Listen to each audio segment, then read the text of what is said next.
Bonjour.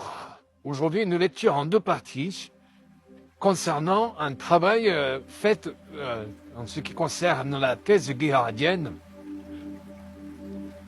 ou aussi appelée la thèse de Cassius-Schacum, voilà, de manière plus moderne, issue d'un site qui s'appelle Contrathesis, qui nous dit que, pour introduire un petit peu cette page-là, c'est une page internet, vous trouverez sur cette page notre réfutation complète de la thèse de Cassius-Schacum. Alors, il faudra faire défiler la page vers le bas pour lire l'argumentation. Je mettrai le lien de la page dans la description. Voilà. Vous pourrez trouver cela. En attendant, je vais lire un petit peu le travail qu'il y a eu. J'y trouve un petit sommaire. Et le premier titre, contre-thèse. Alors pourquoi contre-thèse? Parce que c'est la réfutation de la thèse de Cassius-Schacum, telle que présentée par ses défenseurs modernes. Elle est en deux parties. La première partie étant l'argument de réfutation principale. La deuxième partie étant un ensemble d'arguments supplémentaires. On va faire un aperçu. D'abord l'introduction.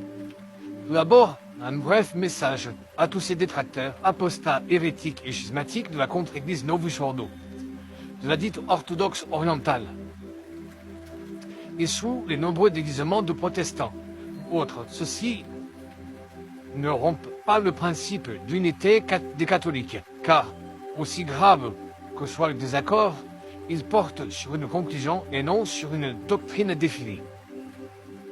De ce fait, ils ne constituent pas une rupture de l'unité. Si vous prétendez le contraire, je vous invite à consulter des ouvrages catholiques faisant autorité sur la question et non sur vos propres écrits hérétiques, y compris ceux de la contre-église Novus Ordo. Ce qui est la présentation d'une réfutation en deux parties de la thèse de Cassius-Schacum, telle que présentée par ses défenseurs modernes. Nous précisons ici, par ses défenseurs contemporains, car ces réfutations ne portent pas sur thèse de Monseigneur Michel Louis Guérard des Lauriers. Elles se concentrent plutôt aux ouvrages actuels qui prétendent expliquer, diffuser et encourager l'adhésion à cette thèse auprès des catholiques fidèles du monde entier. À la date de la rédaction de cet ouvrage, en 2025, la thèse originale de Monseigneur Guérard des Lauriers n'a pas encore été traduite et demeure uniquement disponible en français, et donc pas bénéficier d'une large diffusion. En revanche, les ouvrages de ces défenseurs ont été rédigés en plusieurs langues et sont largement diffusés et promus.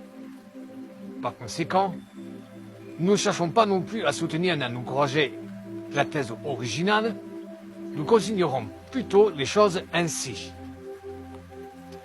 Dans la mesure où les défenseurs modernes ont correctement présenté cette thèse, cela démontre que la thèse originale était soit intenable à son époque, soit certainement intenable aujourd'hui, et le restera à l'avenir. Si l'on prétend que les défenseurs à l'échelle mondiale, y compris les organisations qui sont consacrées à sa défense, aucun ne l'a fidèlement représenté. Nous devons considérer le niveau de cette confusion et erreur comme une réfutation en soi. Enfin, nous estimons que la thèse originale est hors de propos, dans le cadre de la présente discussion, puisque nous concentrons sur ce qui est largement diffusé.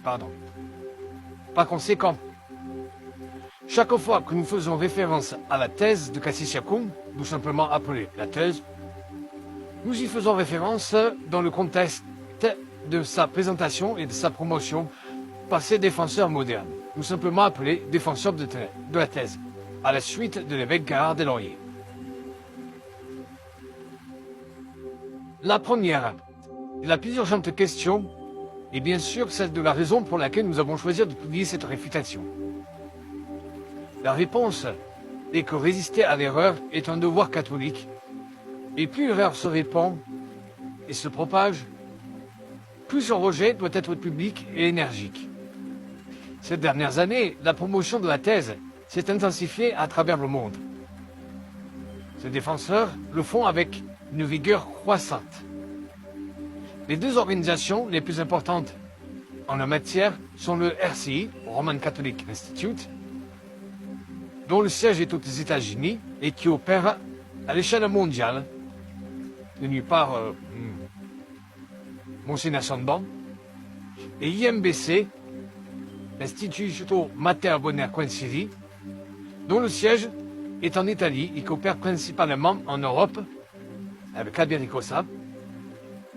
Ces deux organisations ont publié divers ouvrages sur la thèse. Le RCI ayant récemment créé un site web entier consacré à son explication et à sa défense, The Thesis US, qui contribue à ce jour le recueil le plus complet sur le sujet. De plus, ces deux institutions rendent l'adhésion à la thèse obligatoire pour le clergé et l'enseignent systématiquement à leurs fidèles. Par conséquent, dans ces deux organisations seulement, l'adhésion à la thèse et sa promotion ne cessent de croître, tant chez le clergé que chez les laïcs. Néanmoins, nous ne présentons pas ici cette réfutation comme une attaque contre les organisations et leurs membres en tant que tels. En effet, l'adhésion à la thèse ne se limite pas à ces organisations et nous cherchons à démontrer que la thèse est une idée erronée. Nous encourageons tous les membres du clergé et les laïcs à rejeter la thèse, y compris ceux de ces organisations. Et si la thèse figure dans les statuts de ces organisations, cela ne constitue pas une obligation. Il convient à ce stade de souligner que cette réfutation est principalement un projet laïque, en conflit avec un ensemble d'ouvrages, principalement réalisés par des membres du clergé. Or, il faut donc les reconnaître que cela n'implique pas pour autant que l'opposition entre thèse versus non-thèse puisse être considérée comme une opposition entre clergé versus laïque. Non. Bien que les ouvrages relatifs à la thèse que nous examinons soient majoritairement écrits par des membres du clergé, le soutien à cette thèse ne se limite pas au clergé. De plus, tous les membres du clergé n'adhèrent pas à la thèse. On ne peut même pas affirmer qu'elle ait fait l'objet d'une majorité parmi le clergé catholique. Même à l'absence de dénonciation plus virulente et énergique de la thèse, le nombre de membres du clergé qui la rejettent demeure élevé. Néanmoins, revenons au fait que ce projet est lui-même une initiative laïque. Si une telle démarche paraît imprudente, nous rétorquons qu'il est du devoir de tout catholique de résister à l'erreur où qu'elle se trouve. Ce travail intellectuel n'est pas réservé seul au seul clergé. De plus, l'infaillibilité n'est pas garantie pour tous les membres du clergé. Le clergé de l'Église catholique, en particulier un pape légitime, de concert avec des évêques, peut exercer l'infaillibilité lorsqu'il s'agit de définir les doctrines. Cependant, dans la situation actuelle, nous n'avons pas de pape légitime. Et des défenseurs de la thèse admettent ouvertement que leur argumentation ne constitue pas une doctrine. Il s'agit simplement d'une thèse. En effet, c'est une idée nouvelle qui, comme nous le verrons, est profondément erronée. C'est pourquoi nous procédons en suivant les préceptes décrits par saint Thomas d'Aquin.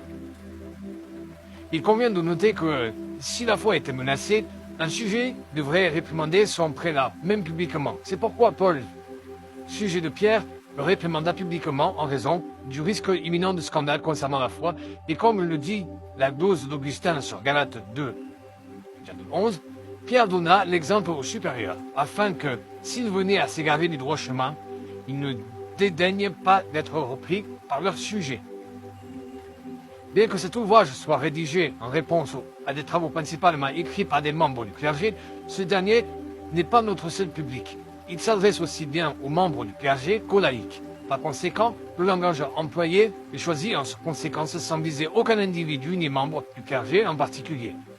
Nous tenons également à souligner que si les arguments présentés dans le document sont perçus comme antagonistes, ils sont contre les idées quoi idées, et non contre des personnes quoi personnes. Nous avons décidé de structurer cette réfutation de partie. La première partie est la réfutation fondamentale de cette dissection vise à réfuter de manière relativement concise l'argument de la thèse en s'appuyant sur les principes fondamentaux. Elle démontre